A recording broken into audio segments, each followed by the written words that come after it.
get control of the ball again, get possession. I mean, possession is so important at any point in a game, but especially when you're down 1-0 with 20 minutes left to go. You're only going to get so many chances. And, you know, you got a goalkeeper, Nicolas Ibarra, is a very talented goalkeeper, but he hasn't had a lot to do. He hasn't been tested yet today. And that's really what you want to focus on. You want to give him something to think about. And right now his biggest concern is taking a goal kick, so that's got to change. Nicolas Ibarra, the goalkeeper, takes the ball over to Hecker.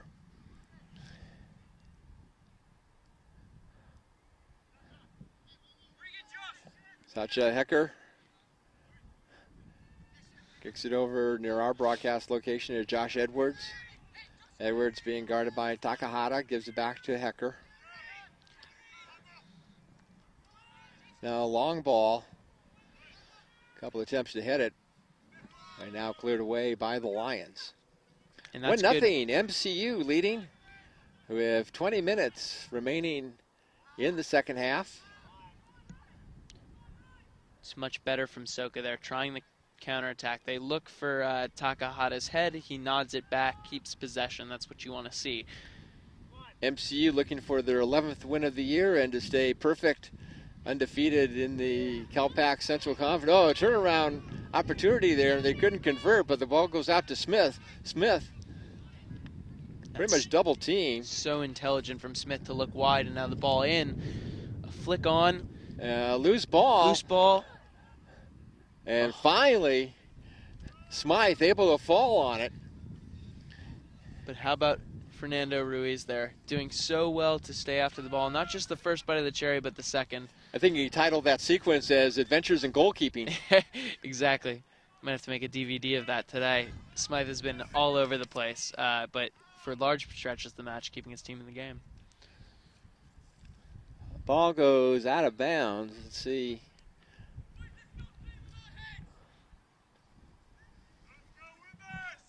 And Albacith doing what leaders do, just telling his team, we can't drop our heads right now, saying to MCU, come on, let's push on, let's get that insurance goal. And that's what you need in a leader on the pitch. Edwards with the throw in to Maletti. Back to Edwards. And now the ball coming over to our broadcast location, going beyond the touchline. Luis Herrera for Soka. Looks like he may be throwing the ball to restart the action again. We've got a substitution here. So number 4 coming into the game, which is Bryce Aronson. We've seen him before. He's going to be up top here.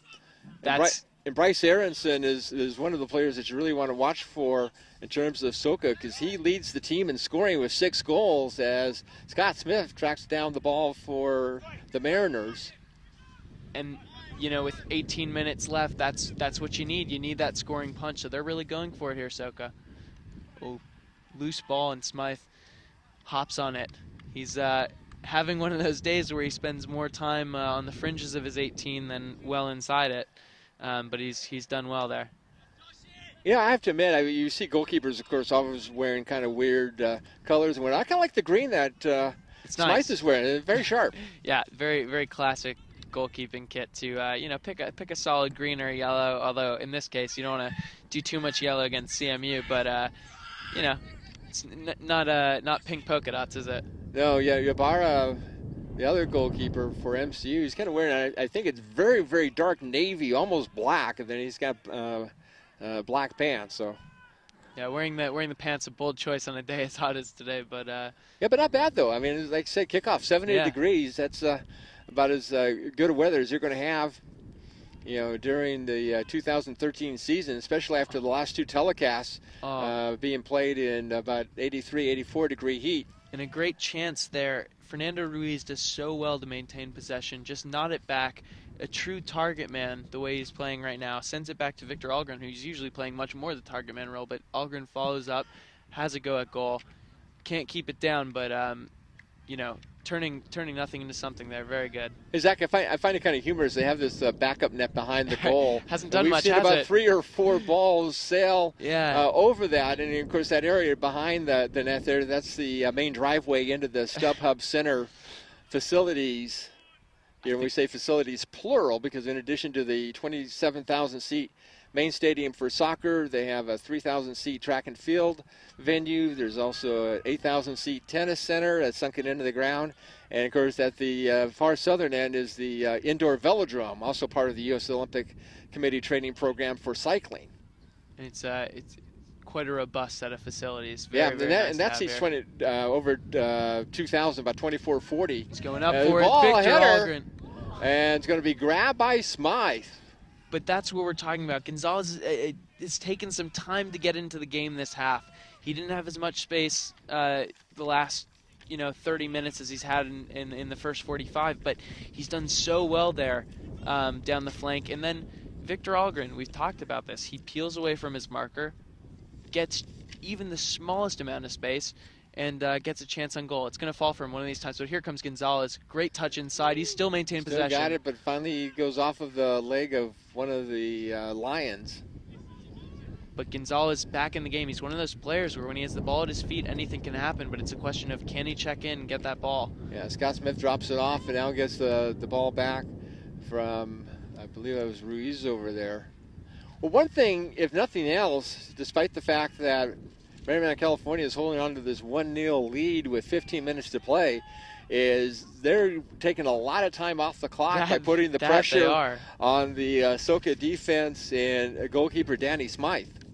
Look, the way we have to look at this right now is this is a defining game in your season. You need something from these 15 minutes, and MCU doing so well. Even right there, Victor Algren doesn't give the best effort on goal, but look at the time that this is taken off the clock right now. And again, Soka just punting this ball forward, trying to earn some field position, but they're playing 50-50 balls, and they lose possession just as easy as that. Milletti clears the ball downfield. Now there's going to be a race to take control of it, and it's going to be won by Soka. But it comes out right back to Milletti. Nice ball there, and the handoff. Well done. And Smith. Short kick to Smith, and ball up in the air, but it's going to be wide left, and it'll go beyond the goal line out of bounds. And he'll get a corner from that, and it's again, Smith is a pass-first player, and that's a reason why people like him so much. Right there, he's the ball in his right peg, going into the area, driving with some space. He can pick a corner and hit the ball, but instead he looks for Victor Algren over the top. It almost looked like Algren wasn't on the same page because he wasn't expecting that level of selflessness. But a nice delicate chip into the area. It doesn't come off this time, but you're in a corner. And Sameth Albasith has been sending some great balls in. We'll see about this one. And corner kick gathered up by Smythe. Well, Scott Smith already in the conference opener that you saw right here on the MCU Sports Network had 5 goals against Pacific Union College. Because that was a game that was a matter of, score off and score early as Aronson and Edwards tangle up there. No harm, no foul, as the late Chick Hearn might say. And both teams will continue to play on as soon as Hecker kicks the ball on the restart. And it's a case for CMU of, oh, here we go, nearly a chance there. It's a case for CMU of just keeping possession of the ball. They're going forward well, but they don't want to lose the ball in the midfield. And you'll see right now they're starting to pump the ball forward a bit more because they're worried about giveaways in the center of the park. Right here, they're just looking consistently to attack first. Well, the night that Smith had the 5 goals, and we said score early, score often, that was the game that Marymount, California defeated Pacific Union 16-0. So I heard legendary match that. Yeah, but even Victor Algren, he's had a game with 4 goals. So it's like, when they score, they can get them in bunches. And right now, the only goal in this game coming at the 38-28 mark here in the second half, Fernando Ruiz on a penalty kick. And that's where we stand right now. MCU leading Soka 1-0 as we have 11 minutes and 49 seconds remaining in regulation. And if you saw the first half, you can sense the way that MCU has changed their game up. The first half, we had a lot of traffic down the right flank. Tony Gonzalez being sent into space. You had Emil Pedersen shooting balls in. Oh, chance here now. Smith released in the area. Scott Smith with the ball. And right in front to Victor Algren, and Algren with the goal to make it 2-0 Mariners. And there you go. Is there a more perfect move this entire game? Smith released down the wing. We know he's a pass-first player. So selflessly looks across the goal mouth, finds Victor Algren. And Victor Algren from inside the 6, I don't think he's missing. So 2-0 there. Well-deserved. And as we were saying, it's a bit of a different game plan. The first half, a lot of dynamic moves down the flanks. This has been a design by Power, a really fantastic job working through the midfield, but sending these balls forward, these through balls through the slots in the defense. One right there goes right to Smith. He sends it to Algren, 2-0, easy as that.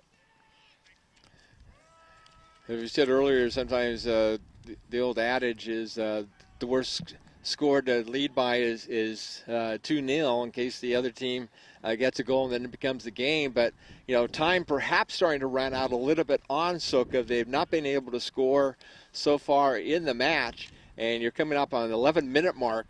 So, translate that into, regular, like, international soccer. We're about the 79th minute here. Yep.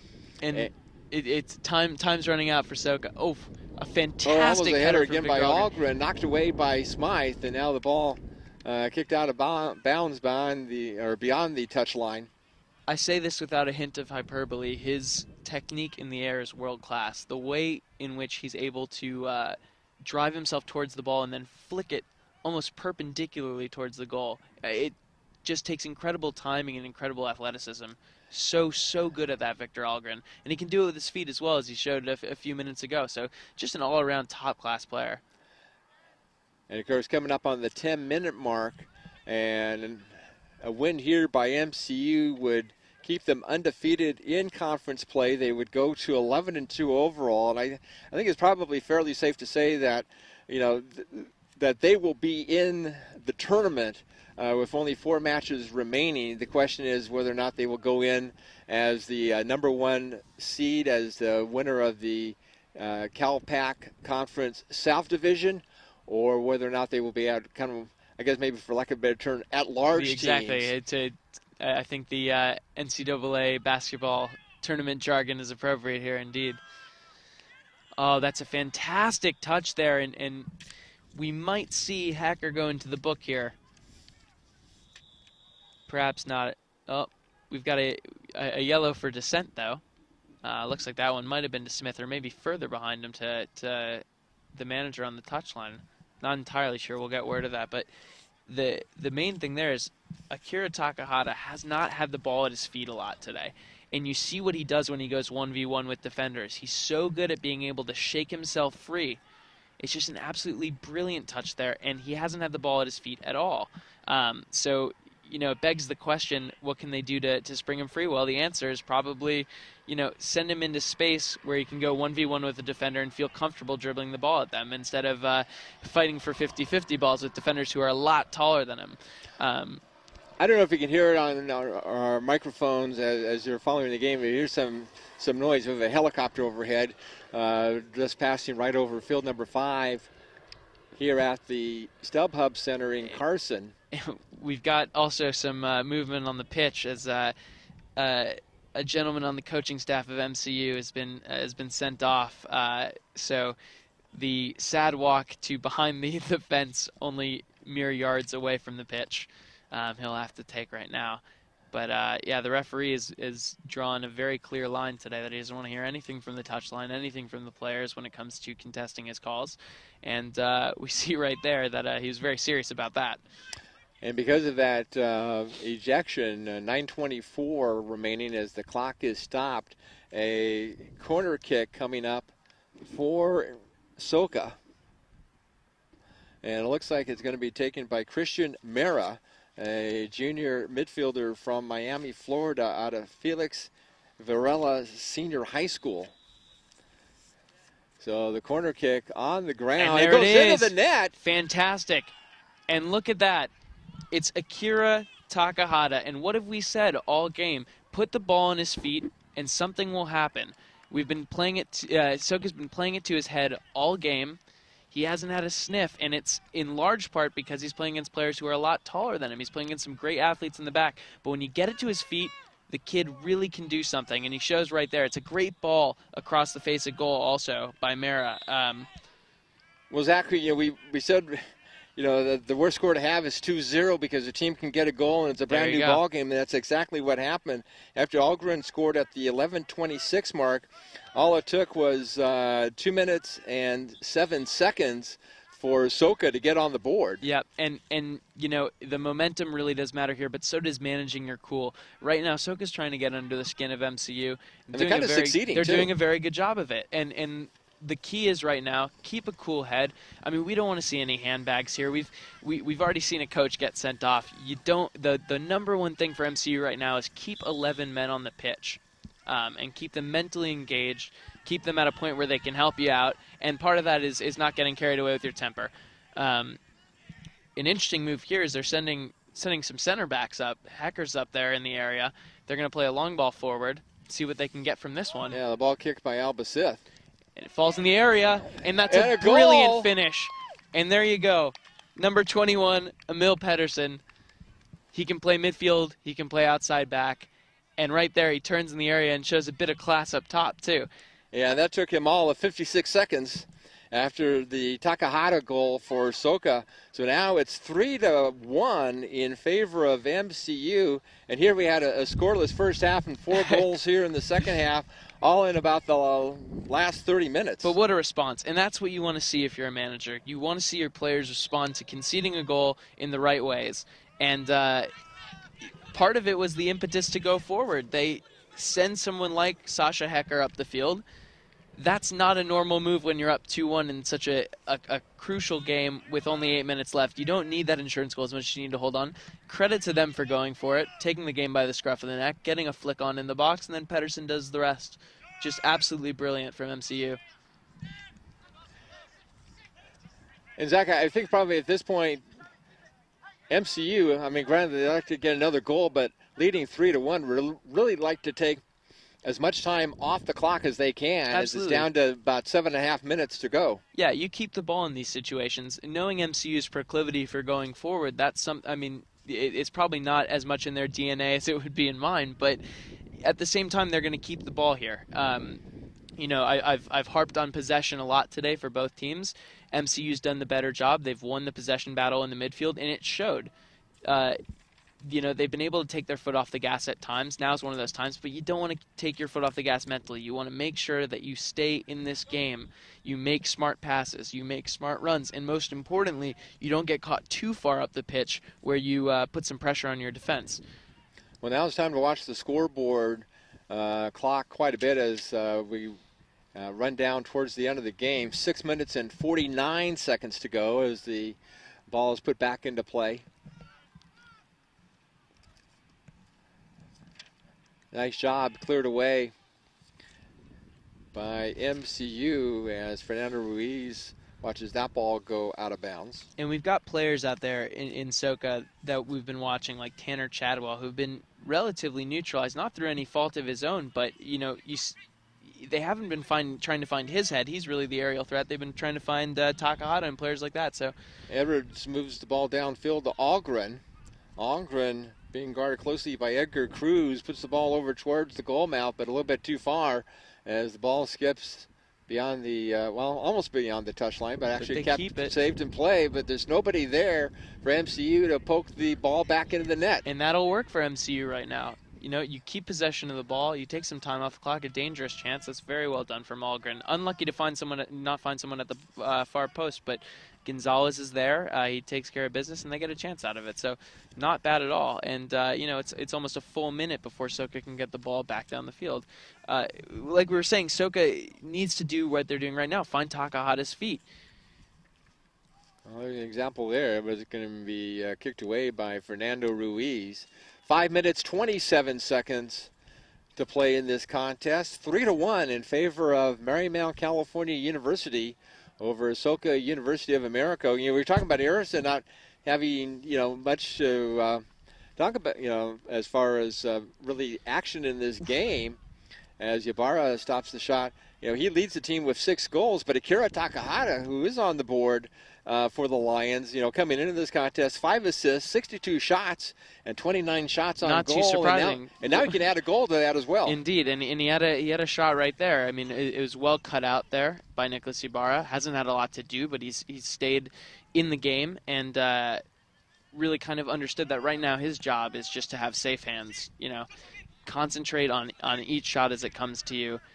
Don't get ahead of yourself.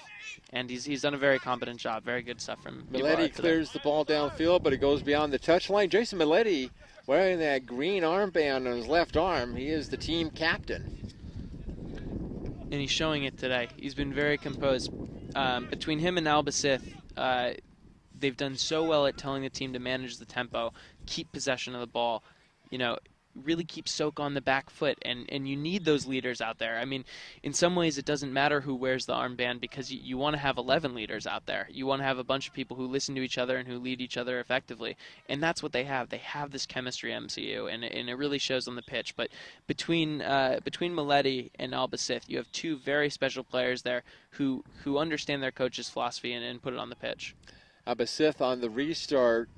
Clock stopped for a moment. 3 minutes and 51 seconds to play.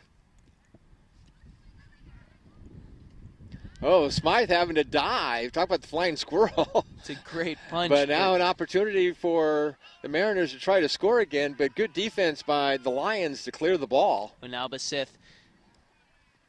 having a go. I mean, it's very speculative, but players almost can't help themselves. When you get that bounce, you can get under the ball, get some top spin on it. And Albacith had a go. Didn't quite work out for him, but a good effort when you're up 3-1. You can afford those. 3 minutes and 19 seconds to play in the second half. Marymount, California leading Soka 3-1 in a key CalPAC Conference battle that very well may determine who ends up going to the postseason conference tournament in Prescott, Arizona. That'll be hosted by Embry-Riddle Aeronautical University. I know at least on the women's side, Embry-Riddle could have a good chance to have their women's team participate. You may also get their men's team as well. I know from a standpoint of when you host, the host school likes to get their teams in only so that you draw the fans out. Absolutely. Got a few fans here today, all equipped with some very nice lawn chairs, the umbrellas out in full force. Great to see soccer fans in Southern California come out and support teams. And then there are the hardcore fans without umbrellas. Yeah, the but brave again, ones. A very nice day. You don't have the heat beating down on you, even though it kind of reflects a little bit off of the artificial turf as opposed to our last 2 telecasts, where it was in the low 80s. One contest played on natural grass and the other on artificial turf. And I think the artificial turf, that was definitely raising the temperature a few degrees compared to the natural grass. The corner kick by MCU and a shot. That's going to be blocked. And an opportunity by Pedersen.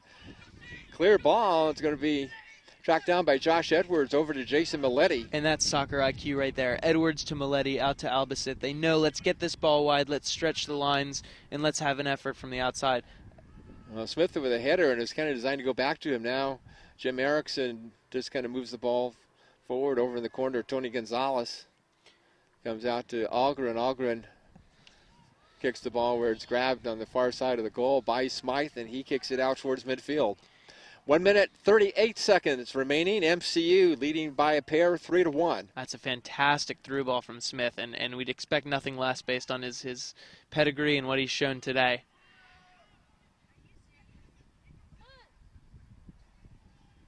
Algren turns. Oh, it's just such a smart play from Algren. He could have a go on goal. Instead, he looks for his teammate, Fernando Ruiz, who's streaking through the box.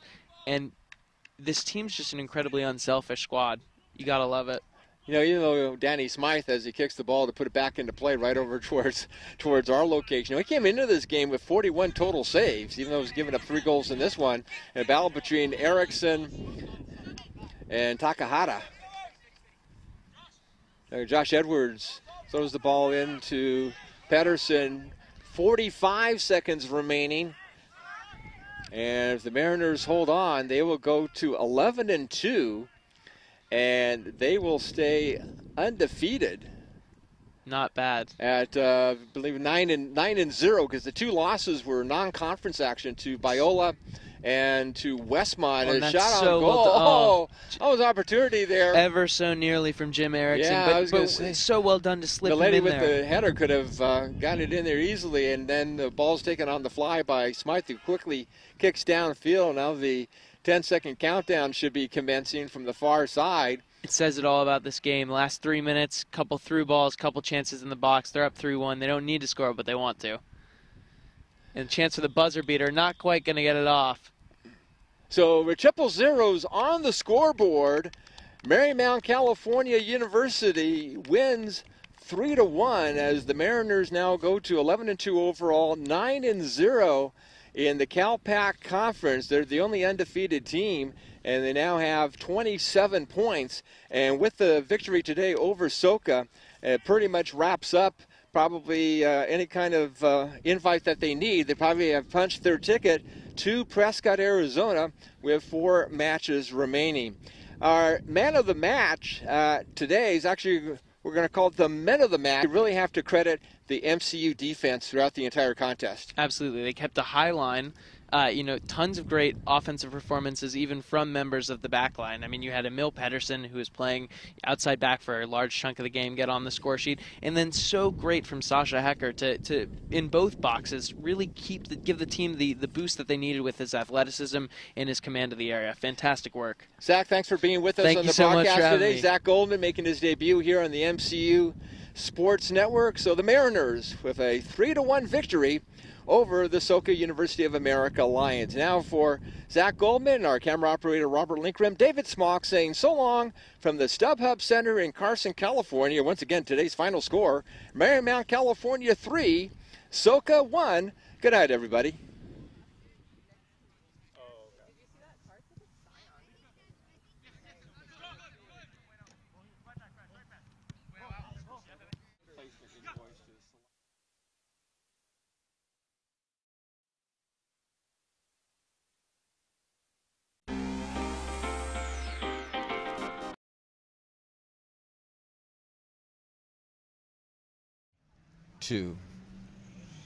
From Carson, California, the MCU Sports Network presents NAIA Men's College Soccer, the Soka University of America Lions versus the Marymount, California University Mariners.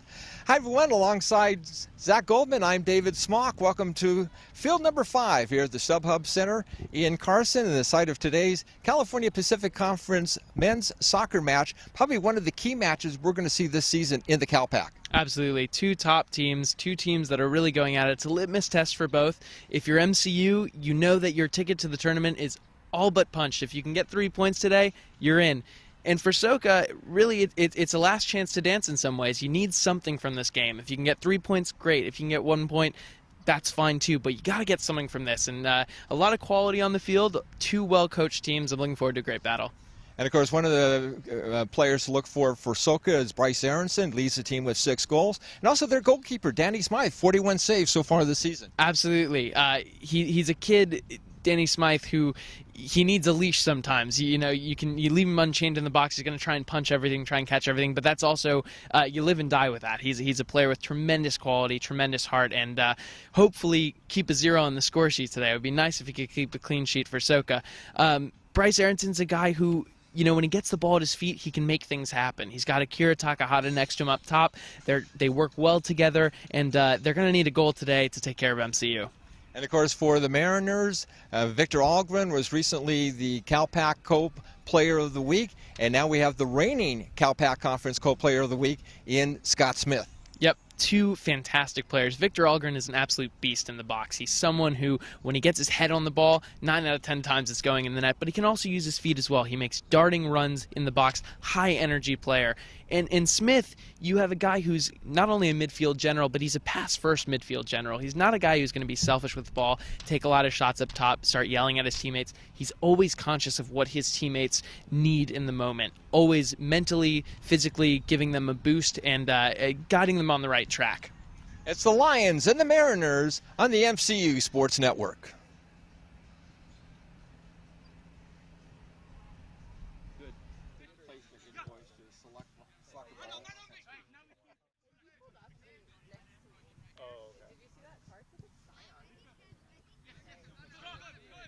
They'll have the national anthem, at which point they just take it. Yeah. Folks, you need to be beyond the caution tape, please.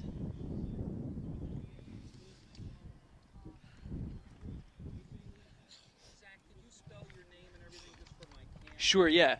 Zach, Z-A-C-K, Goldman, Goldman. Thanks very much.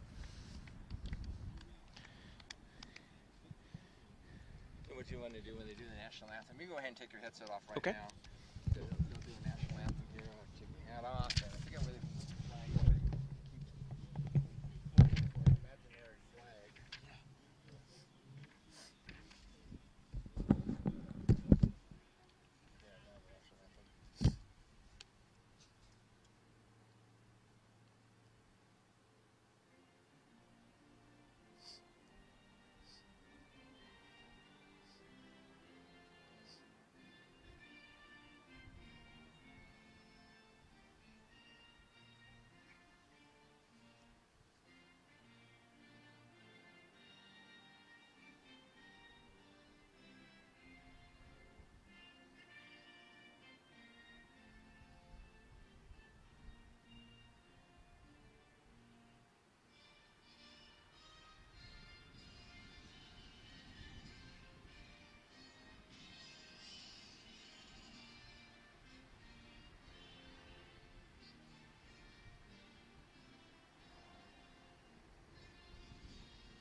Why are we in all white today?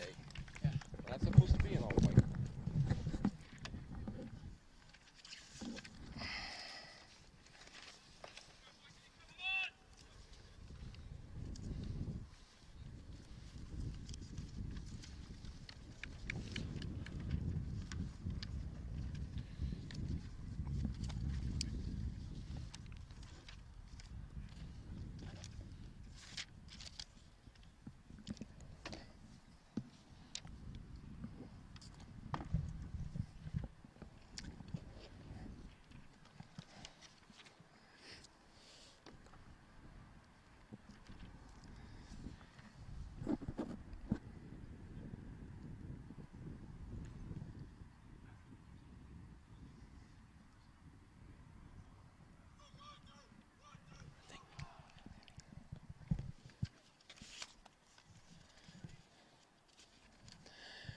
We are just about set for kickoff here at the StubHub Center, field number 5, in this key matchup between the Soka University of America Lions and the Marymount, California University. Try that again.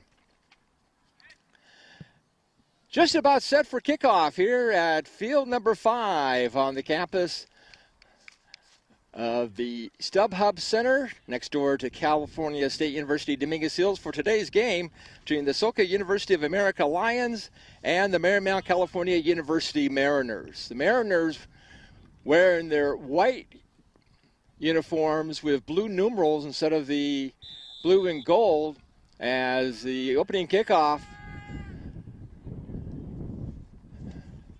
Soka in the all blue uniforms with white numerals, and right away going down to the turf is Fernando Ruiz. Quick ball down to the other end. David Smock along for our camera operator Robert Linkram, and our guest commentator today, Zach Goldman. And Zach, one of the things we know about this Mariners team is the fact that they can control the ball quite a bit in their half of the pitch. Absolutely, they're a great possession side. Their key to dominance in these matches is really taking good care of the ball. They'll find runners early and often down the wings, but not at the expense of giving up possession. And we'll see them right here on the back foot, but they try and win the ball back so quickly. And we'll see if they can transform that into possession and a little bit of positional dominance as well on the pitch. Beautiful day for soccer. Sunny, 70 degrees at kickoff, 49% humidity. The wind out of the west at 7 miles per hour. That's going from the near touch line to the far touch line over where the benches are. And the ball is Victor Algren. Algren getting the ball right back. Trying to move the ball forward. He was last week's CalPAC Conference Player of the Week. Scott Smith of Marymount, California has the honor this week. And we'll see a bit of that from Algren today. He's going to check into space, try and receive the ball, give it off really quickly, and then make a darting run up the pitch. He's really good at collecting the ball in the center of the pitch, getting his head up, and finding a teammate. So that's really the key to the Marymount possessional battle that they're going to try and wage against Soka today.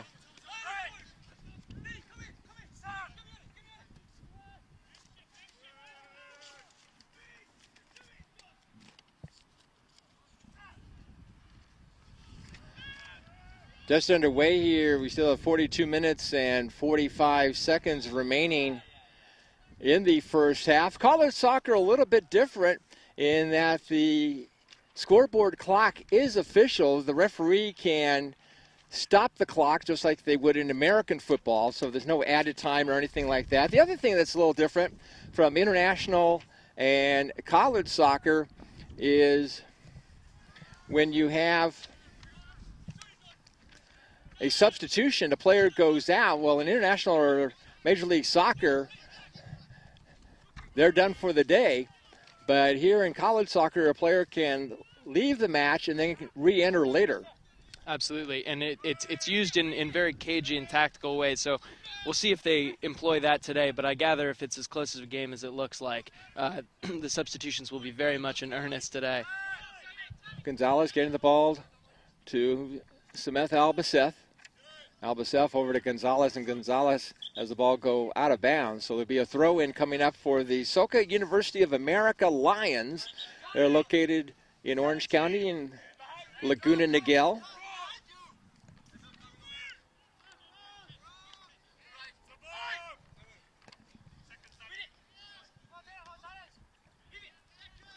Again, in case you're just joining us, Soka in the all-blue uniforms, Marymount, California in the all-white. We're used to what some fans call the bumblebee uniforms that they're not wearing today. No, not today. They've gone for a much more classic approach, perhaps befitting of their style of play. But no, they do like to be a bit loud on the pitch as well, and so the bumblebee uniforms are always welcome. But I guess today we're going with a little bit more of a classic white strip, which is always welcome. Right outside of the StubHub Center where the Los Angeles Galaxy wear much the same uniform. So. Yeah, in fact, beyond the palm trees here, we can see the StubHub Center main stadium, the Major League Soccer home of the Los Angeles Galaxy and Chivas USA. What a fantastic occasion for these players to get to play in the shadow of it in hopes of perhaps playing in there one day. So really wonderful day out, and the weather's just perfect. Corner kick taken by Christian Mera. And we saw Takahata there go near post, which is an interesting move for them. We can see they're going to struggle a bit with size. Takahata, not the biggest player on the pitch, and Bryce Aronson, who's partnering him up top, also not the tallest either. So against these big center backs, they might be trying to do something like play a short corner, use combination play in the attacking third, something to exploit that quickness edge that they have. Nicholas Ybarra in goal for Marymount, California. Danny Smythe in goal for Soka. And Tony Gonzalez with the ball, battling with Tanner Chadwell. Ball comes out to Scott Smith, the CalPAC Conference Co-Player of the Week. Marymount comes in with a record of 10-2. That's the best record in the entire CalPAC Conference. And with 4 more matches after this one, you'd have to think, being in first place in the CalPAC South Division, that they will likely be one of the 4 teams that will be going to the CalPAC Conference tournament that'll be held in Prescott, Arizona. Absolutely. This is really a litmus test game for both teams. I mean, Marymount can't take their foot off the gas on this season. They're rolling right now, and they need to make sure that they continue to press forward, and if only to get into the postseason with a bit of verve. I mean, right now they're by no means far and away, but they really need to keep going. Right now, like we've seen in past matches, especially in the last 4 or 5, Marymount, California trying to dominate control of the ball on, in this case, Soka's side of the pitch. And this is what they do. They like to knock the ball around a bit. You see Emil Pedersen, number 21. He'll swing wide a bit and really try and knock searching balls into the area, really put something in the mixer, because up top, as we've said, we have Victor Algren up there, and he loves to get a head on the ball, loves to get a foot on the ball, and usually, more often than not, it'll go in the net. Smythe kicks the ball out towards midfield.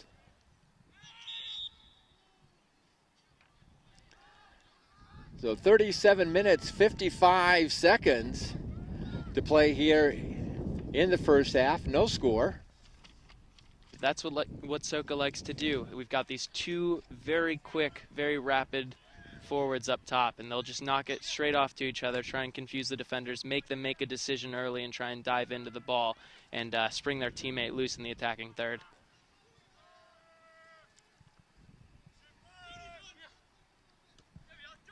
Well moved forward by Pedersen. Over to Gonzalez, back to Pedersen. Hecker.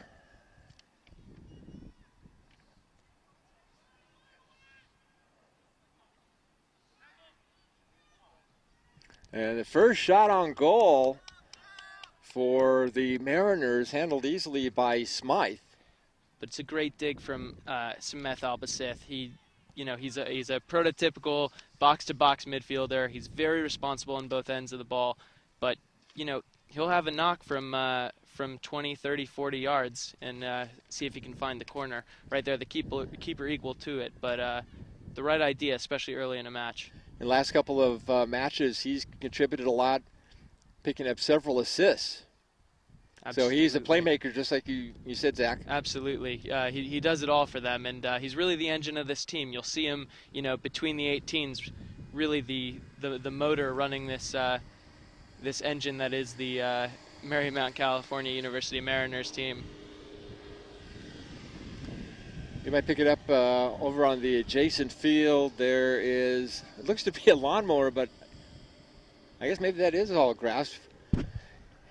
Here at field number 5, artificial turf, as the ball is handled by Ybarra, grabbing it out of the air. Now he'll roll the ball over on the near side to Pedersen.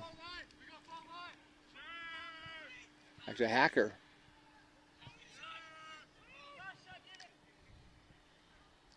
Just 10 minutes into this game, the Soka University of America Lions, the Marymount, California University Mariners.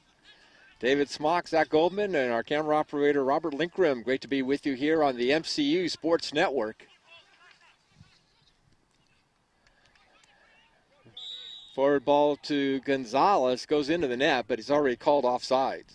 And that's what Sasha Hacker can do for you. He's coming up from the back line. He wins a ball. He stays composed, and he tries to find Gonzalez over the top. Unlucky there in terms of holding his run, but that's the right idea. It's always great to have a dynamic center back that can create something and also make stops on the other end of the pitch. So Danny Smythe getting ready to put the ball back into play.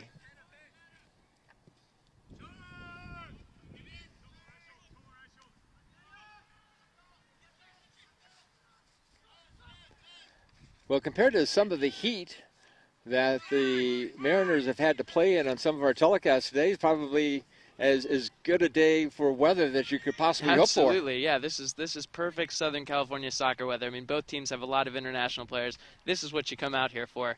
You can train, 359 days a week probably. So this is, pitch perfect soccer weather. Our last couple of telecasts, Marymount, California University side has had to play in low 80-degree heat. today at game time, just 70. So, jumping like 83, 84 Yeah, degrees down to 70 is a big difference. absolutely. Pretty volatile weather, but I'm sure they'll appreciate it. 70 is just right for these guys. Yeah, it's pretty nice for the sportscasters, too. Absolutely.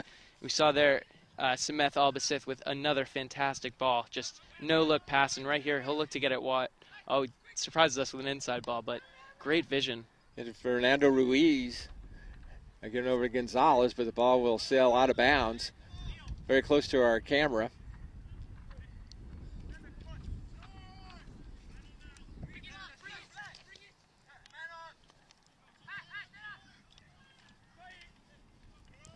Scott Smith with the ball. And on the far side to Algren.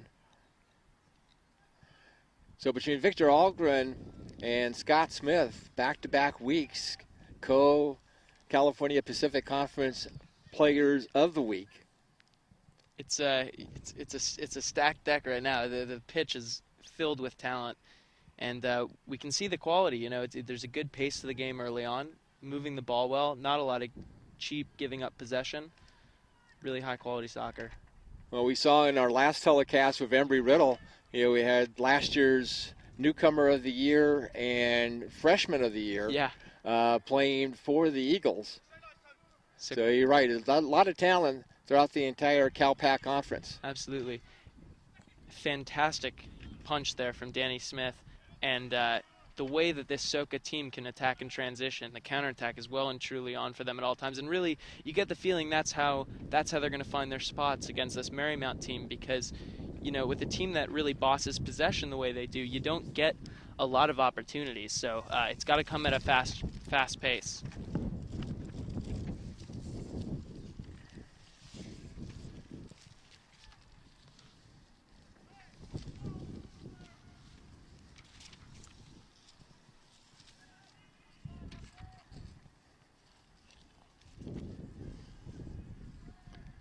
Good long throw there.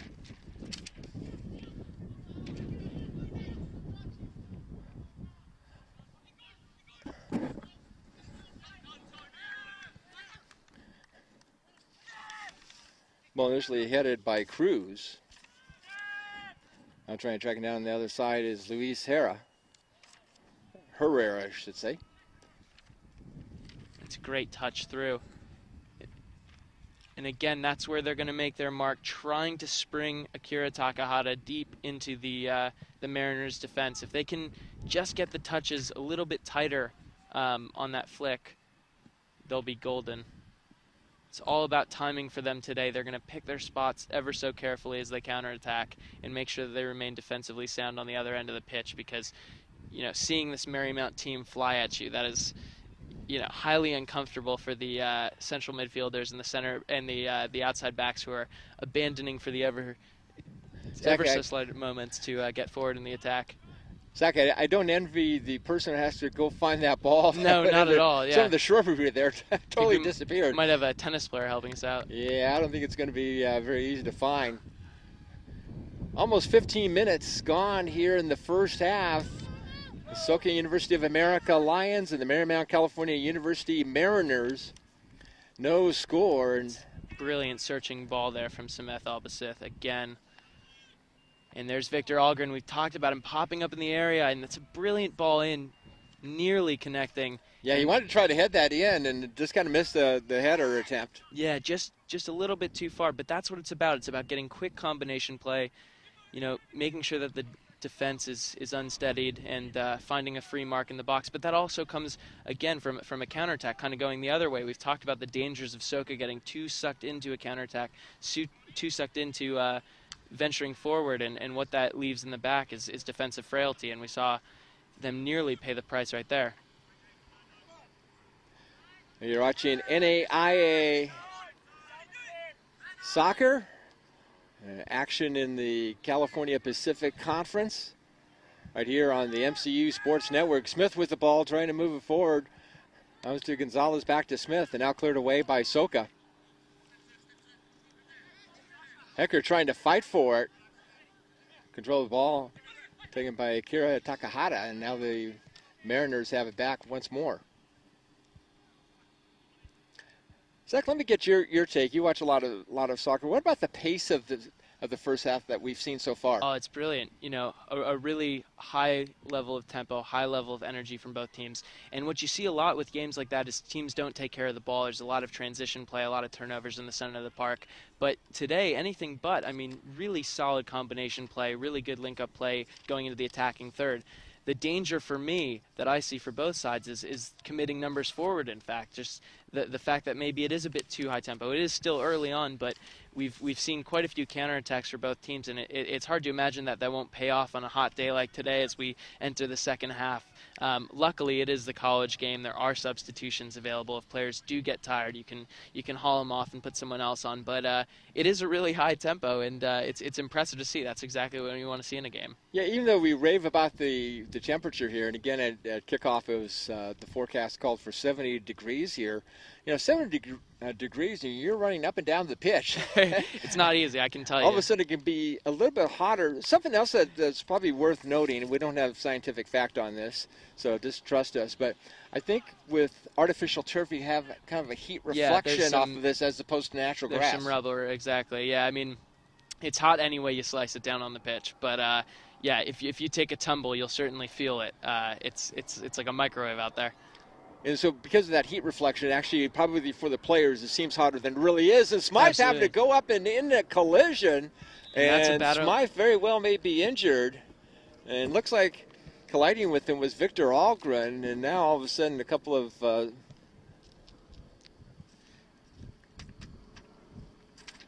players some of taking his teammates. I think he'll be all right. I think it's one of those collisions that can happen early in a game. It's high tempo. Everyone's throwing their body in, especially Victor Algren. And, you know, things can happen, but, you know, it'll take a moment. The nice thing about the college game is that, you know, there's not that stoppage time debacle in the same way. So he'll take a moment. He'll get steadied, and he'll get back up. 27 minutes remaining in the first half. Soka and Marymount, California, no score. Field number 5 here at the StubHub Center, one of 9 soccer fields at this, I guess, U.S. Olympic Committee it's training fantastic site facility. For that, along with tennis. They've had some fantastic youth national team camps out here on this very field, and so you know, it's an exciting day for these players to get to play, and you never know who's walking around at a place like this. You know, staring over the fence, peering in, seeing if the next big player's out there. Oh, recently I was here at the StubHub Center, and who did I run into? But the entire Chivas USA there you go. men's soccer team as they were getting ready for one of their practices. Yeah, everyone's filtering around. It's a bit like a college campus just for sports. Although we are in fact on a much bigger college campus of Cal State University Dominguez Hills. Yeah, it's about 184 acres here. Kind of the western half of the Cal State Dominguez Hills campus makes up the StubHub Center. And despite all the development, and then you look at the recent development on the actual college campus, there's still lots of room to build. Absolutely. Somewhere down the line. And I'm sure they will. Albacete trying to move the ball forward for Algren, but it's cleared out by Soka. And again, though, we see Albacete telling Pedersen, you know, let's settle down a bit. The tempo's high, but let's keep the ball. And he does it again right there. Albacete wants the ball at his feet, and he wants to make easy passes into feet. Unlucky there. And Albacete not happy. And that's exactly what Albacete is saying. He's saying, get the ball to my feet. Let's make good entry passes, check into the ball, take a touch, get your head up. Battle for control of the ball right in front of us. Tanner Chadwell and Tony Gonzalez. Throwing coming out by Emil Pedersen. Gets it into Sasha Hacker. One of the interesting things to notice in terms of formation is that Soka's keeping their strikers level with each other, but also quite a bit further back. They're not challenging Hacker right now. They're giving him 20, 30 yards of space to run with the ball. They're saying, take it at us. We're packed in. We're well organized. We're going to track deep runs well. And, you know, we want to see you have to force it down our throat.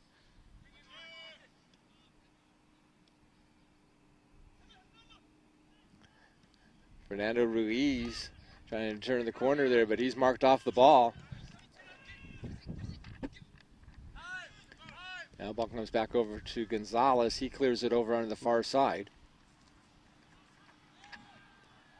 Resolute defending there from Soka. Well done to win that ball in the air and get it out as quickly. I didn't see an option to pass and just scrambled it away.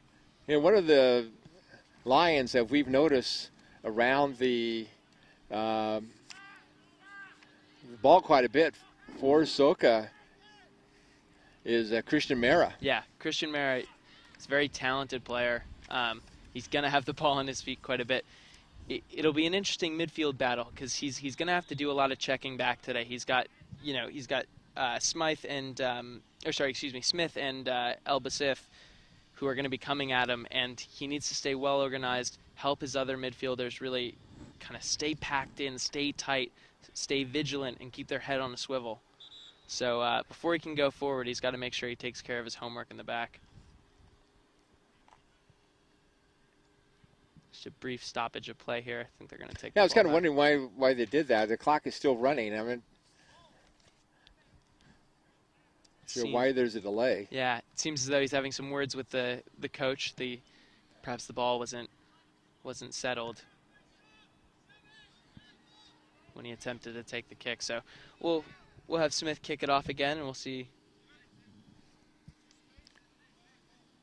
Yeah, we'll see what Smythe can do here.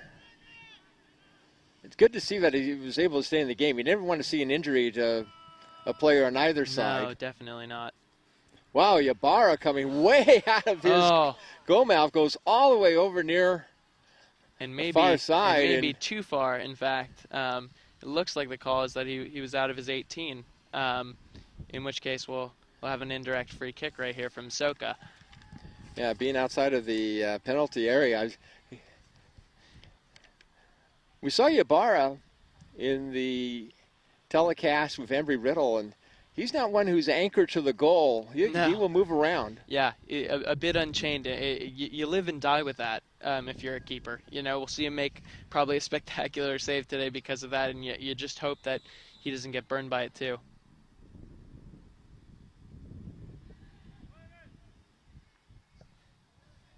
Good dig there by Barbiero. Unlucky.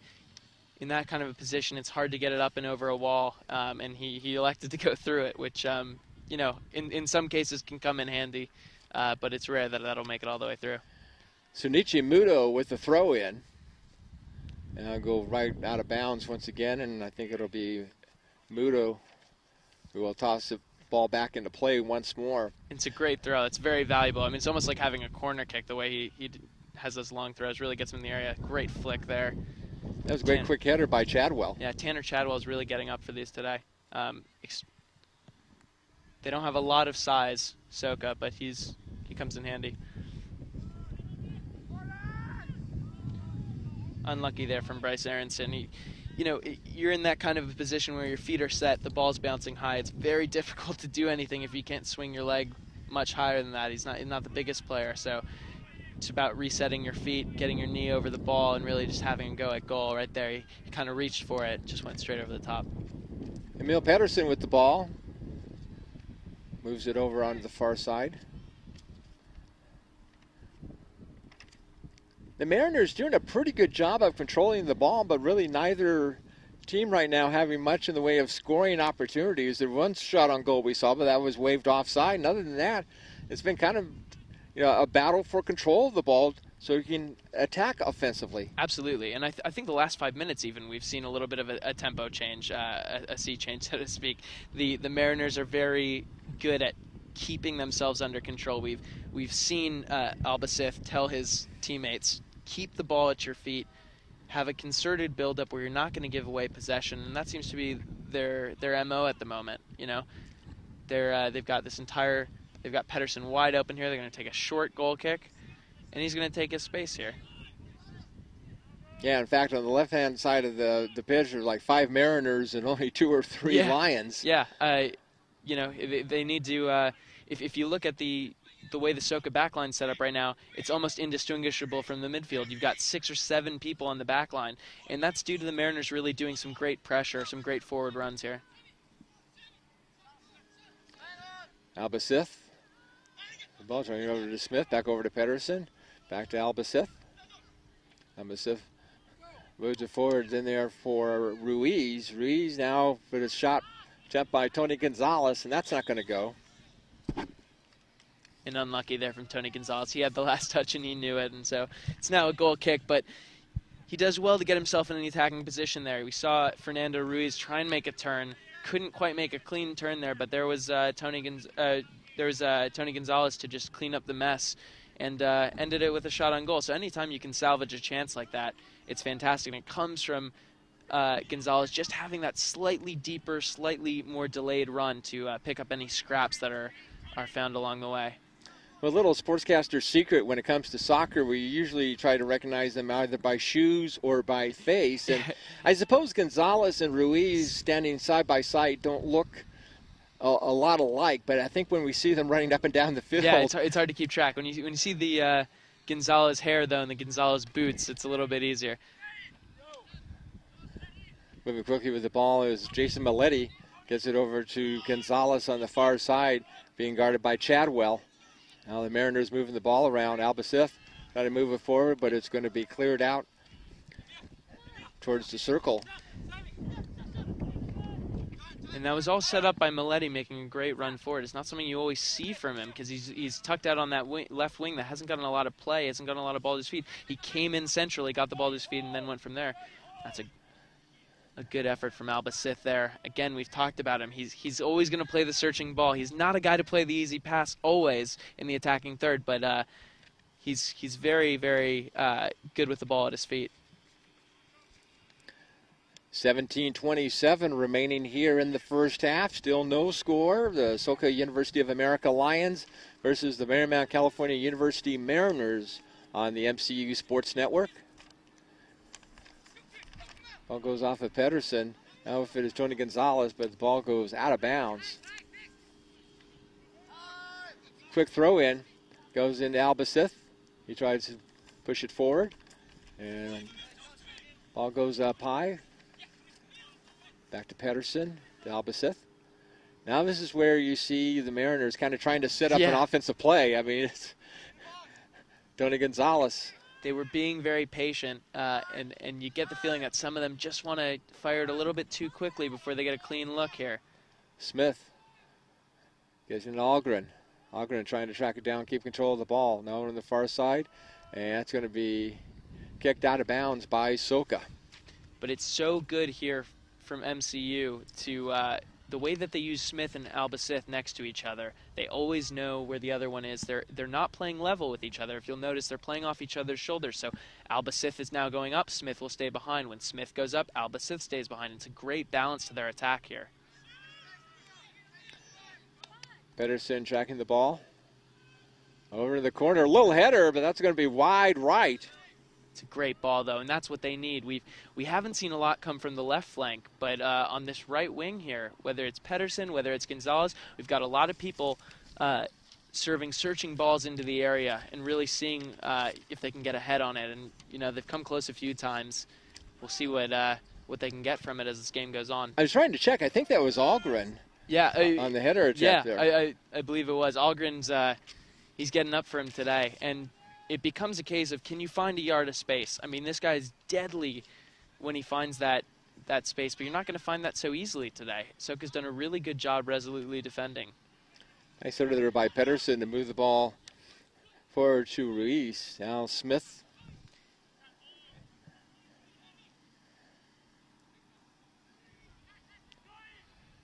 Smith again trying. That's a great step there. Yeah, trying to kick it amongst a number of defenders there. You know, right now the soccer ball is more like a pinball. Absolutely, and they have Tomo Tanaka to thank for that. Tomo Tanaka really doing so well with his backline partner here, Jonathan Junqua. They're doing great at one of them steps, one of them stays behind. That way they can track the runners. There's no surprises.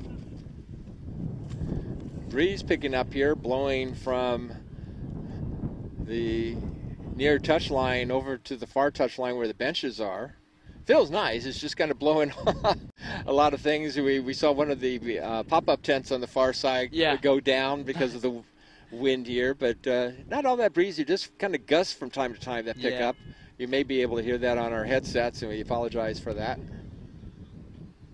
I'm sure the players won't complain too much, though. It's nice to get the wind back in your lungs through the natural forces around us right now. But when you see the corner kick flag on the far right side, how it's blowing in the breeze. High ball there. It's going to be close. And Smythe has to go down to help clear it. Goes right back to Maletti, Jason Maletti. And the captain, and the ball goes out of bounds. So 13 minutes and 45 seconds to play in the first half. Soka and Marymount, California, still no score. And Smythe's not the biggest player, but as we saw there, he's in large part to thank for keeping that 0-0 because he really had to get up for that ball. It's a great effort. Ball cleared away by Aronson. Tracking it down is Hecker.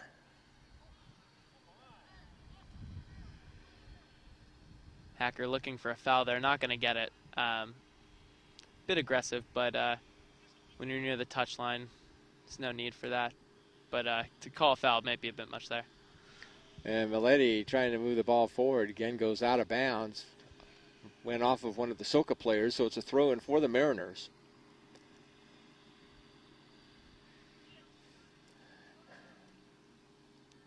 It seems to me as if Marymount, California is just having trouble kind of breaking through that defense. As soon as they make any kind of move, the Lions are there to block it. Yeah, the final ball isn't quite there yet. The end product's not there yet, but it'll come. I mean, what's important now is that they're keeping control of the ball, and that's what's impressing me. And you see Albacith, he's going from flank to flank. He's really everywhere for them, trying to get them motorized in the attacking third. Smith lost the ball being closely guarded by Mateo Barbiero. And it's getting a little bit chippy out there. I know Barbiero goes down. Yeah, and it's a bit of shoving. We don't want to see any of that, lads. Let's all take a breather. It's matches like this, top of the table clashes, that are going to bring that out between the opposition. It means a lot to both sides. It's been a high quality first half, and you just don't want to see that. Tempers are going to flare, but you got to keep them under control a bit too. Yeah, Marymount, California, 10-2 coming into this contest overall, and they're atop the CalPAC Conference South Division. As mentioned, the first place teams in the North and South automatically qualify for the CalPAC Conference tournament that'll be held in Prescott, Arizona, and then after that they'll take the two best teams in terms of points and rankings, etc.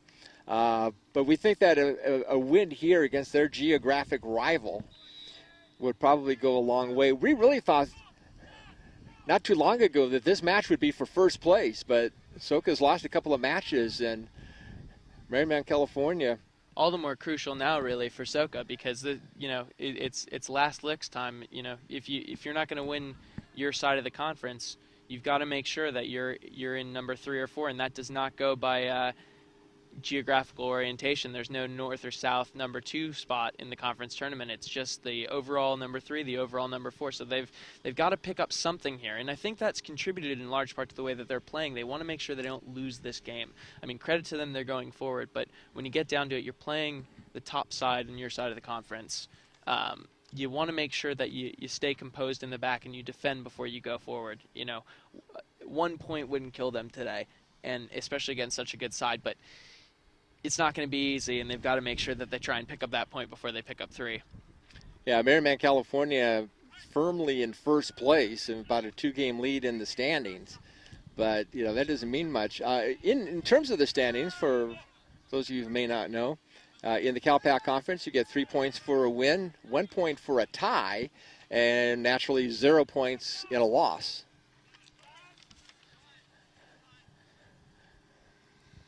Albacith drops it off to Smith. Comes over the near side now to Emil Pedersen.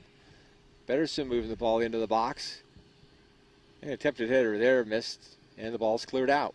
And that's the value of Algren. He doesn't get ahead to that ball, but 2 defenders follow him, and it goes over everyone's head. And, you have players like Jason Maletti following in behind on the back stick, and if they can get a touch to it, Algren's done his job. He doesn't need to score the goal. He doesn't need to provide the final pass, but even just being there, he takes defenders' attention away. Smith back over to Pedersen. Almost right in front of our MC Sports Network camera. Pedersen kicks it over there in the middle. That's going to go a little wide, and then it's punched away by Danny Smythe, a sophomore goalkeeper from Langley, British Columbia in Canada. We might have to have a nickname for this guy. He's got some flying squirrel technique to him, just coming out of absolutely nowhere to punch that thing away. I like that. Danny Smythe, the flying squirrel. There we go. We might have to run it by him, but I'll take it. I think it's pretty good. Hey, it works for Sean White in winter games. Exactly. Being the flying tomato? Flying tomato, exactly. Oh, and that's a bit cheeky there. Takahata getting his head up, thinking the goalie's off his line a bit, and just firing away as he's off balance there. Yeah. Ball put back into play by Nicholas Ybarra. Ybarra's been back there, kind of taking a look at the sports section, maybe having a cold beverage. Exactly. Maybe checking online using his iPhone. There you go. He's not had very much action after maybe the first couple of minutes. Other than that, he's been kind of the lonely man. Yeah, and that's a test for goalkeepers in a game like today, because you will have something to do at some point, and it's about staying mentally engaged until that point. It's not easy. I mean, I was going to say, I think it has to be pretty hard when there's not a lot of action, and then you still have to kind of have your super quick reflexes when necessary. Any goalkeeper will tell you they're absolutely fine with having nothing to do, but they'll also tell you that it's difficult to stay in a game when you're not consistently using your brain or using your hands. And the other thing is that Ybarra organizes very well back there. Chance here. Oh, there was almost an opportunity there for a goal, and the ball goes off the left foot of Jim Erickson. I might have had an opportunity there for the Mariners. Now the ball, Pedersen, he's marked off of, being guarded closely by Tanner Chaldwell, a sophomore from Folsom up in Northern California. And that's a dangerous free kick to win from Pedersen. He did well to try and put it around his defender. And, even if you don't get around him in that situation, you win your team a dangerous free kick. And that's what this is about. It's difficult to penetrate against a Soka team. So anytime you can get a set piece around the area, that's as good as gold for this team. So Smith Albacith on the free kick. Oh. And that one's just going to be headed high. I think that was Algren again, and this one just went over the crossbar. Yeah, well, I think Sasha Hacker came up for that. I think Algren again did the dirty work. It's Algren making these great runs, and he's applauding his teammates. He gets Sasha Hacker into the game, and anytime you can have someone that has that kind of size, that physique in the area, they're a handful to deal with. And they're really using that to their advantage today. Yeah, everybody was crowded in front of the goal. It was kind of hard to tell from our vantage point as far as who went after that ball. And it's also that you got two tall trees in there. I mean, 6'2", Victor Algren, 6'3", Sasha Hacker.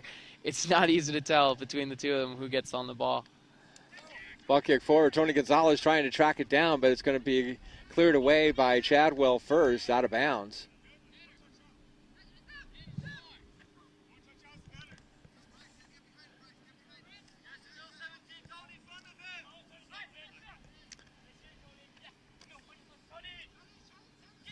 Tanaka had the throw in. Now battle for control of the ball. Over to Pedersen. He's going to move it back to Hacker. Hacker with a long kick downfield. Headed away, Albacith. Drops it off to Scott Smith. Back to Albacith. First name Smith from London, England. Albacith. Back over again now into the corner to Pedersen. Pedersen trying to kick the ball towards the goal mouth, and ball was kicked away by Toma Tanaka. Not sure if that ball's coming back, but they got another one here. Toma Tanaka doing a great job organizing the back line and even the midfield. We can hear him talking to Tanner Chadwell saying, go in, Tanner, go in hard, because they're really pinned back right now. They need their midfield to start running up the pitch, giving them some space to work with and to keep the ball. So Toma Tanaka kicking that ball. That's going to be another one through the brush. That's going to absolutely be a little bit of a challenge to retrieve the ball. Meanwhile, back to play. Ball kicked over to the far side. Kind of one little header, and on one hop, it's handled by Danny Smythe, who now will kick the ball high out towards the circle on the far side. And that's what you look for. It's a great short corner there. Maletti straight straight into Smith right there, who's checking in. He gives it right back to his teammate, and suddenly he's got a fantastic look at goal. Sends a great cross across the goal, and Victor Algren can't convert. But again, Victor Algren getting involved, and that's what we want to see.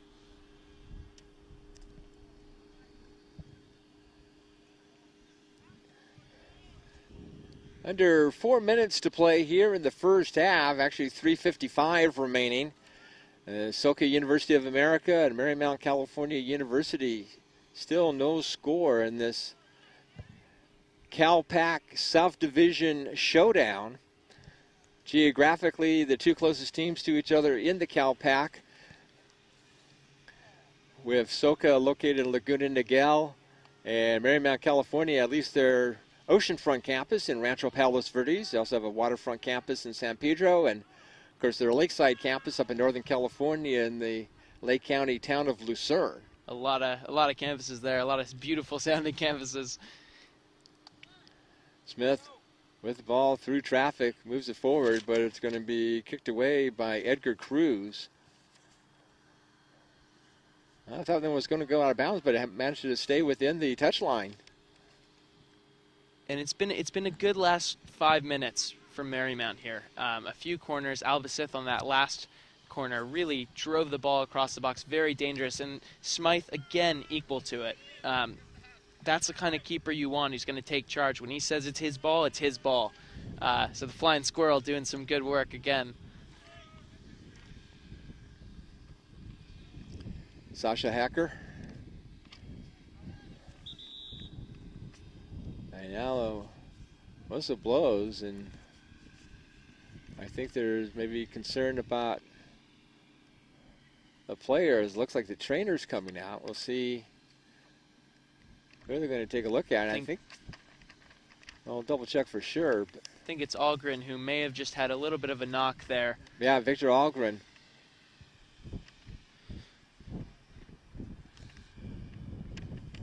Again, 2.5 minutes until halftime. Just if you're Soka right now, it's all about getting into this break, getting in there 0-0, talking about it, seeing what you can fix, and then going at it in the second half. Again, a draw for them really works.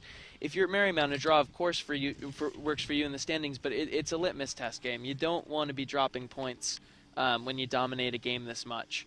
And they're going to need Algren back in there, so we'll see if he can go. But for now, taking a break on the sideline.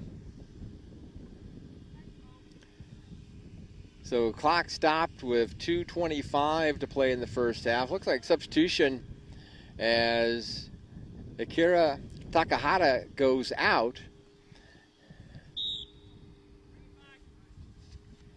And the player who is not on our roster, given to us by Soka, number 21, has come into the game for the Lions.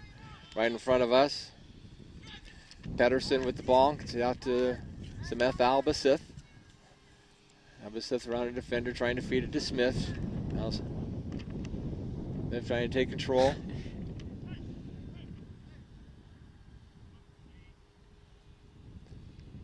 Two weeks ago, the CalPAC Conference Player of the Week, Scott Smith. No, check that. I'm sorry. 2 weeks ago was Victor Algren. Yep. Currently, the reigning. reigning CalPAC Conference Co-Player of the Week, Scott Smith. That's a rare moment when you'll see Sameth Albacith lose the ball in the midfield off his foot. I think it's the first time we've seen a ball taken off his foot or a misplaced short pass or anything like that. Right now, the Mariners doing a good job of putting pressure on the Lions, but the bottom line is the Mariners, to this point, unable to put the ball into the net. Meanwhile, back at the other end of the pitch, Nicholas Ybarra, the goalkeeper for Marymount, California, is just trying to do everything he can not to fall asleep. Yeah. Because he's had very little to do in the first half. Going to get him to do some cartwheels soon. Albacith. That's a little... Gets the ball. There's another shot. That one's just a little... That was taken by Jim Erickson. And Jim just hits that one wide right. It's a little bit of frustration from Albacith there. He has a dig from 30 yards off balance.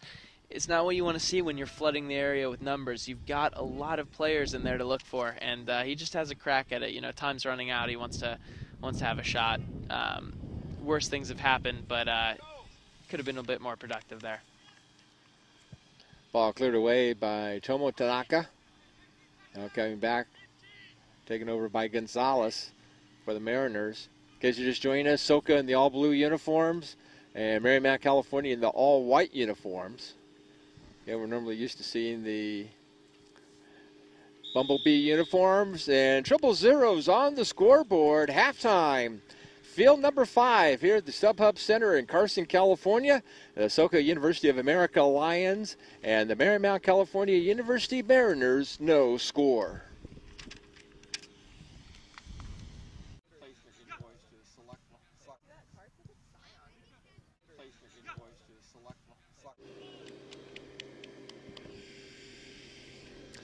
Welcome back to field number 5 on the StubHub Center campus, I guess you can call that, here in Carson, California, next to California State University, Dominguez Hills. And today's CalPAC Conference showdown between the Soka University of America Lions and the Marymount, California University Mariners. No score as we start the second half, and the opening kickoff by Soka, alongside our camera operator Robert Linkram, David Smock, and Zach Goldman. Great to be with you here on the MCU Sports Network. The Mariners 10-2 on the year, undefeated in conference play, and they're trying to see if they can extend that today, Zach. And so far they're really kind of finding themselves up against an upper echelon team in Soka University. The Lions so far providing a lot of competition for MCU. Absolutely, very stiff opposition today. Soka are staying well organized. They're composed in defense. There's been a lot of Marymount have had a lot of the play today, but in terms of penetration, finding the final ball, any kind of end product has been very, very limited today. So they really need to try and penetrate this next 45 minutes, send some deeper crosses in, make some darting runs in the areas we're seeing right here, and hopefully get a shot on goal. With the ball, the shot is, they may have gone off the crossbar, very close to it. Very, very good turn in the area from Victor Algren there. Quick feet, as we were just talking about, getting a little bit deeper on the center backs. And there he turns, finds some space in the area, fires, and off the crossbar. But very well done, very tidy piece of play there from Victor Algren. Soka University wearing the all-blue uniforms, a little bit of black in those jerseys and shorts. Meanwhile, Marymount, California University, a little bit of a different look today, all white uniforms with blue numerals.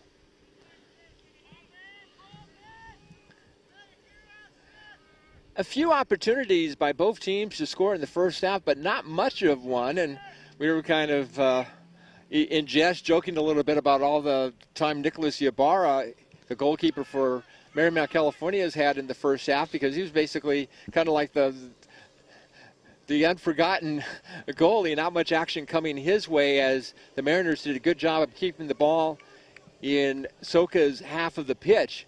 Now here in the second half, they've exchanged positions, with Marymount, California now attacking from right to left here in the second half.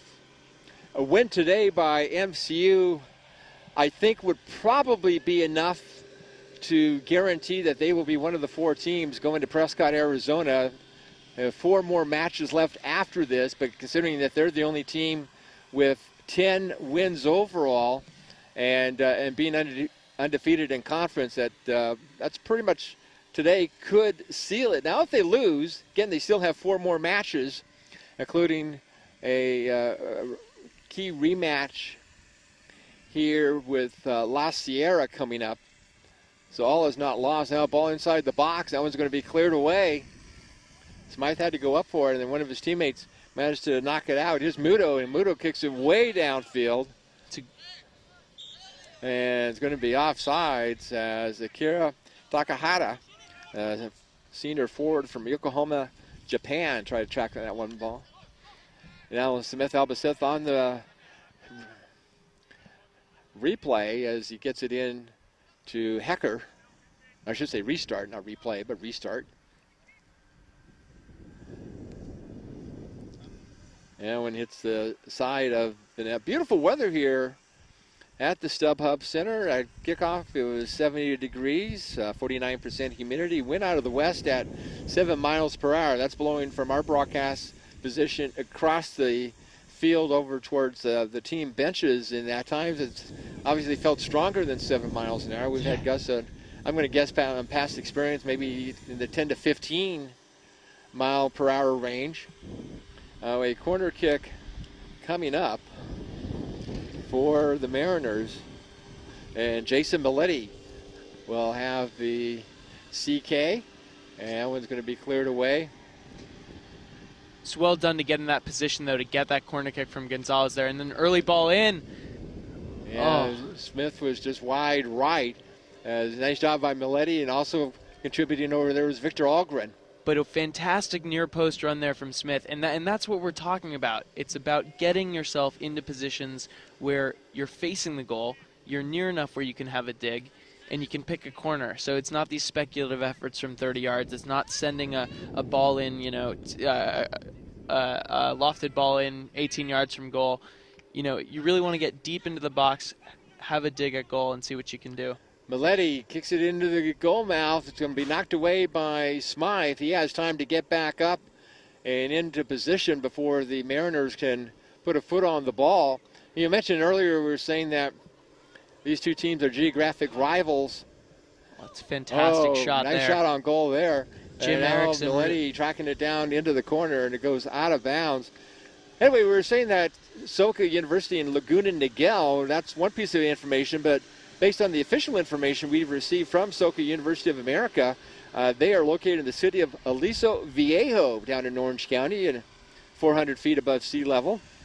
It's a 103-acre campus, and it's 1 mile from the Pacific Ocean and Laguna Beach's main beach. If you're a bird, it's about 7 miles to drive to the beach. Still not very far at all. It's a liberal arts college. And we've got a penalty kick here. In 2001. Sameth Albasith sends a cross into the box, and number 9, Fernando Ruiz, goes up for the ball. Initially, he thought it was a foul on him, I think, along with everyone here, but it appears as though he was obstructed, and he's been awarded a penalty. Now Smith comes up, says, "I'd like to have a go at goal," but he's been called off by Fernando Ruiz. He'll line up 12 yards from goal, and he'll have a crack at it now. What a turn of events. Yeah, in a scoreless game, Fernando Ruiz on the penalty kick, and it's good. Ruiz scores, and the Mariners lead 1-0. I've seen it many, many times. You're in a tight game, two very, very good teams going at it, and you're awarded a penalty, and you have two people who grab the ball at the same time. It's not the most comfortable conversation to have, but he lets Ruiz go up, and he says, "You better make it," and Smith very coolly steps aside. Smith coolly steps up and slots it right in the corner, exactly what you want to do. And we're all friends here after that goes in. So Marymount, California strikes first on the penalty kick by Ruiz. Now the pressure on Soka. Absolutely, and it's not a call that you usually see. I mean, there's a lot of pushing and pulling, a lot of tugging in the area, but that's not a call that you see, especially for a not the biggest of fouls on Fernando Ruiz there, but apparently enough to get the referee to blow the whistle, and we're at 1-0 now, and now Soka's game plan has to change because you need something from this game, and they're so far deep in their own half. It's 11 men behind the ball for them right now, but if they play for 1-0, that's still no points picked up. So I suspect we'll see them take some chances, probably weather the storm for a bit, and then try and tactically shake things up. All right. We want to thank Erica Pryor, the Sports Information Director at Soka University of America, for providing us with a lot of information, including a little bit more about these Lions. This is the 6th season for men's soccer at Soka University. Maureen Kano is the head coach and director of soccer. Now, if you follow college soccer here in the South Bay, that name Maureen Kano may ring a bell. Now, before Soka, he was the head coach at UC Irvine, and before that, next door, he was the head coach at Cal State Dominguez Hills and for 10 years. Those are two incredibly impressive programs to have on your CV. So, I mean, this guy's been around the block. He knows He knows what to do. He knows how to recruit. He knows how to use talent. I mean, UC Irvine, one of the most talented teams in the nation right now. From Cal State Dominguez Hills, countless MLS alumni, including Kai Kamara, who's now playing. He's now plying his trade abroad. So, we have he was playing with Sporting KC in Major exactly. League Soccer, and of course Joe Flanagan now in his 20th year as the head coach at Cal State Dominguez Hills. It seems like these years after a while just kind of keep going by. Absolutely. Quicker and quicker. Nicholas Ybarra on the restart kicks the ball. Finally something to do for Ybarra. I was going to say, Ybarra has not had very much to do at all. So 1-0 with 36 minutes to play in regulation in favor of Marymount, California. Now, if you're Marine Kano right now, nearly a shot on goal there for Victor Algren, something that we've said quite a few times today.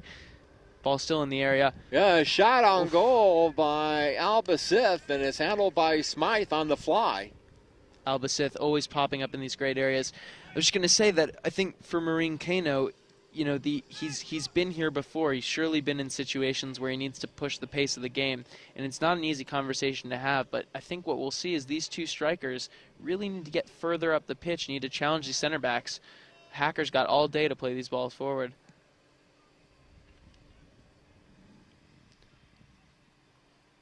That's good defending there. You get someone like Fernando Ruiz in the area with the ball at his feet. It's not easy to turn him away from goal, and even harder to get him to fumble the ball out of play there. And so, well done, composed defending from Soka. It's not easy to attack when you've got, people like Fernando Ruiz breathing down your neck when you've got the ball on your foot. But they've got to keep doing what they're doing right now, playing the ball forward, deep runs into Marymount's side of the pitch. David Smock, Zach Goldman, our camera operator Robert Linkram. Glad to have you with us right here on the MCU Sports Network as we're seeing Soka University and Marymount California University in a tight battle, 1-0 in favor of the Mariners. And that's all coming on the Fernando Ruiz penalty kick at the 38-28 mark. Ball high in the air, and that's going to be grabbed out of the air by Danny Smythe. Smythe has mentioned a sophomore goalkeeper from Langley, British Columbia. There's a number of international players, if you want to, so to speak, on this Soka roster. We have Smythe. You also have Matteo Barbiero from Vicenza, Italy. Akira Takahata from Yokohama, Japan. You also have Sunichi Muto from Kikuchi, Japan. I believe that's how it's pronounced. And Tyson Lading, I believe that's how it's pronounced, from Cairo, Egypt. Meanwhile, for Marymount, California, some of their international players, you have Christos Vogelis, the other goalkeeper from Sweden, Jason Maletti from Guildford, England, Josh Edwards from Luton, England, Albacith, who mentioned earlier, being from London, Scott Smith from Newcastle, England. Fernando Ruiz is from Ecuador. You also have Mauricio Vasquez from Mexico. We also want to mention that Victor Algren, also from Sweden. You have Sasha Hecker from Leonberg, Germany. Lewis Franklin from Manchester, England. Artavan Valatari from Tehran, Iran. And then you have Emil Pettersson, who's also from Sweden. So quite a few players from Europe and South America represented on these two sides. Absolutely. And when you get on the pitch, we all speak the same language. You think and talk with your feet in a lot of ways, but it does help to have an international contingent. I just got back from where a lot of these guys are from. I was playing and working in England, and we had another American on the team, and I can tell you, for massaging kind of general day-to-day cultural differences, it helps. It helps to have someone you're familiar with and you're speaking the same language on and off the field. So, it's one of those things where I'm sure the players are comfortable with each other in general, no matter where they're from, but it certainly helps on the pitch a bit. One other player, Jim Erickson, number 25 in white for Marymount, California, defenseman. He is also from Sweden.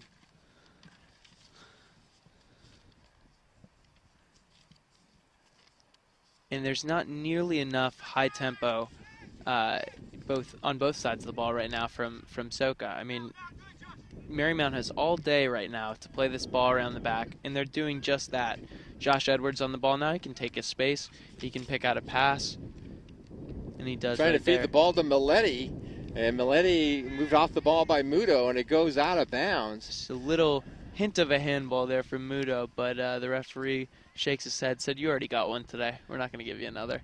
Well, we've talked about Danny Smythe. Nicholas Ybarra, the goalkeeper for Marymount, California, is a 6'3 junior from San Diego out of Bonita Vista High School.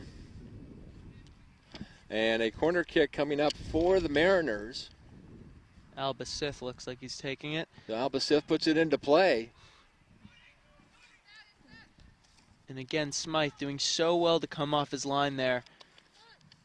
Ooh, And that one just goes beyond the goal mouth. but they'll get another corner out of it. And Josh Edwards doing so well to just creep up on this left side, try and get himself involved.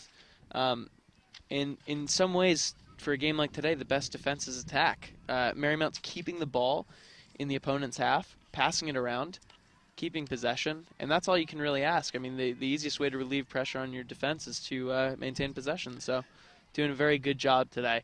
But I suspect that Soka really needs to kind of turn the dial a bit here offensively.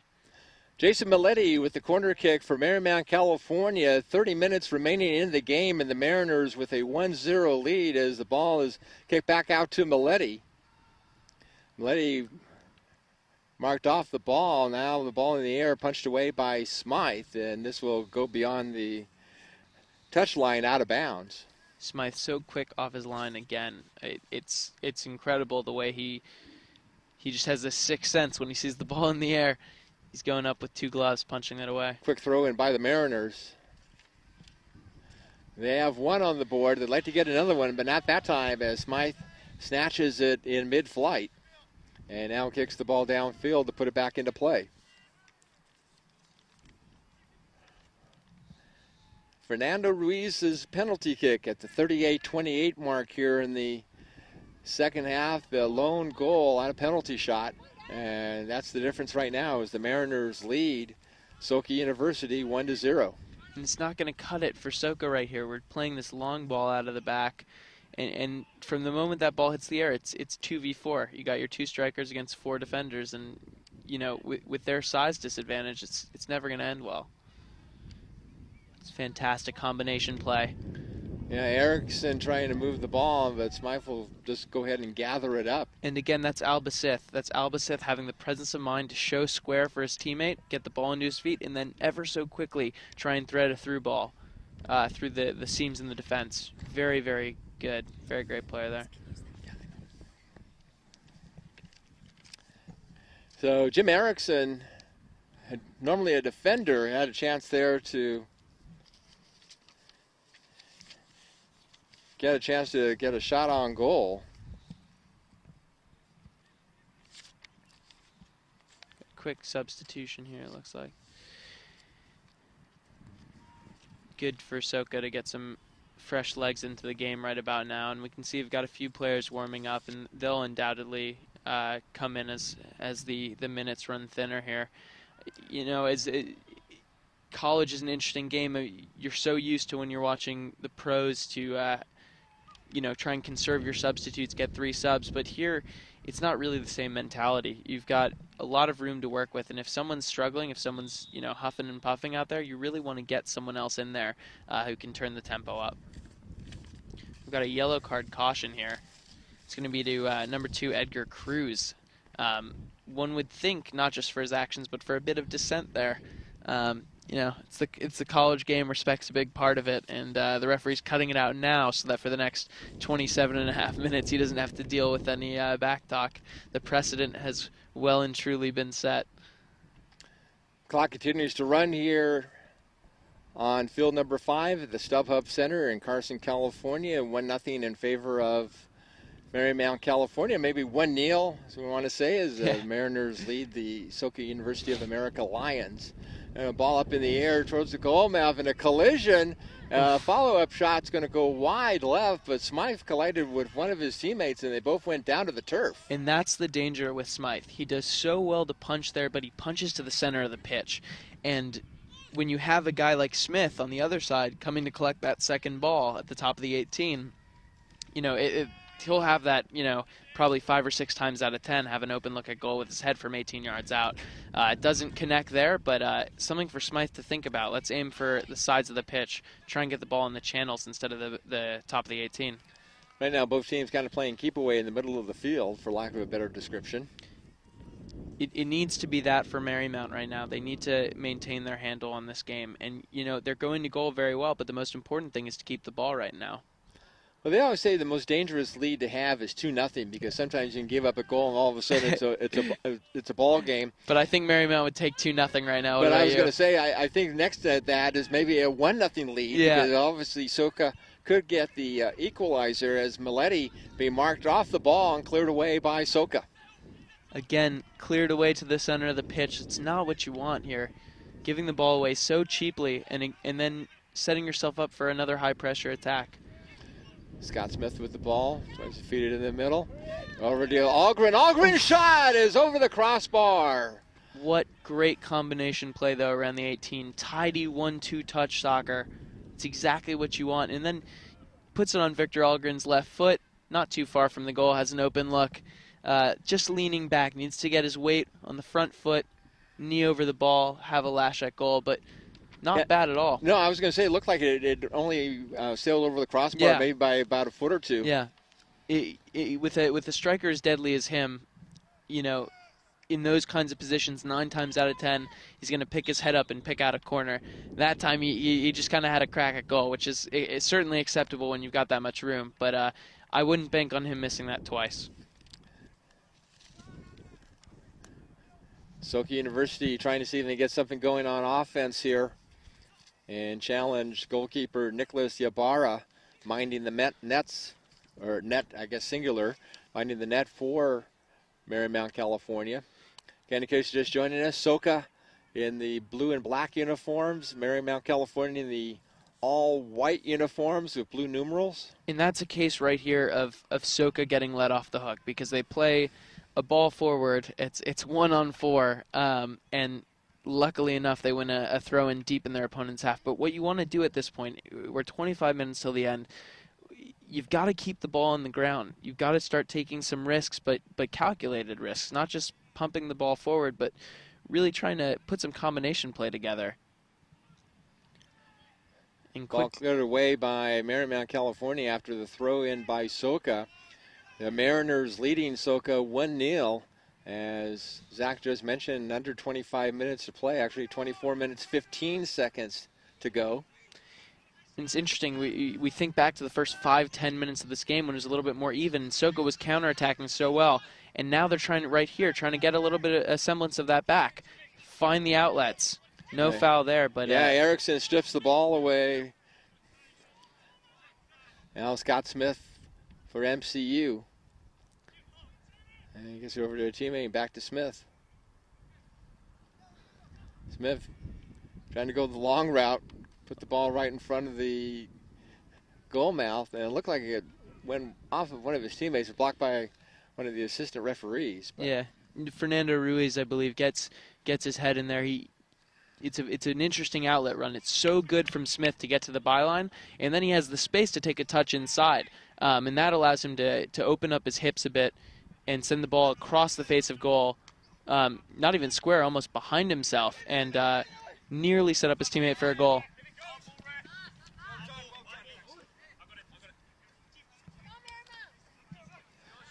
Josh Edwards will have the throw-in for MCU just to the left of our MCU Sports Network broadcast location here at field number 5 at the StubHub Center. And it's purely speculative at this point from Soka.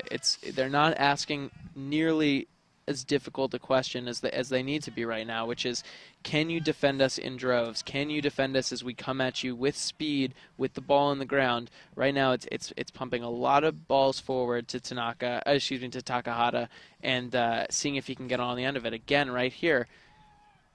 And Nicholas Ibarra, with the first thing he's pretty much had to do all day, punches the ball out, but in the process takes out his own teammate, and it looks like Sasha Hacker rolling around on the ground. I hope he's all right, but it looks like he took 2 fists to the face right there. Yeah, which that is Hacker. Never pleasant. So the trainer coming out. Well, we were talking earlier about the forecast about wind out of the west-southwest, and later on this afternoon, it's supposed to go to about 10 miles per hour, but I think we're almost at that already. If we let go of some of our papers, it'd be all the way to the other side. Yeah. And the trainer is still tending to Sasha Hacker as the clock has been stopped here. Again, just like American football, the referee can stop the clock. It's not like international soccer where the actual time is kept by the referee, and the clock showing 22 minutes and 16 seconds to go in the second half. Marymount, California holding on to a 1-0 lead. And while we have a moment, and well, actually we're going to go ahead and keep it here as Hacker gets up and being semi-helped off the field by the trainer. Yeah, I think he's all right. I mean, you hate to see a stoppage in play come at the expense of a player's health, so I hope he's all right. But on Soka's end, this really is a point in time where they can regroup, they can talk about what's gone on. It just gives the coach, 30, 40 seconds to talk to his team and say, come on, we got 22 minutes left. Let's have a good go here. Let's really take it to them and remind the players of the game plan, because when they get nervous here, it seems like they like to keep the ball in the air, play these speculative balls forward, and I'm sure that Coach Cano is not too happy about that right now. It's certainly not what he's worked on in training, I can tell you that much.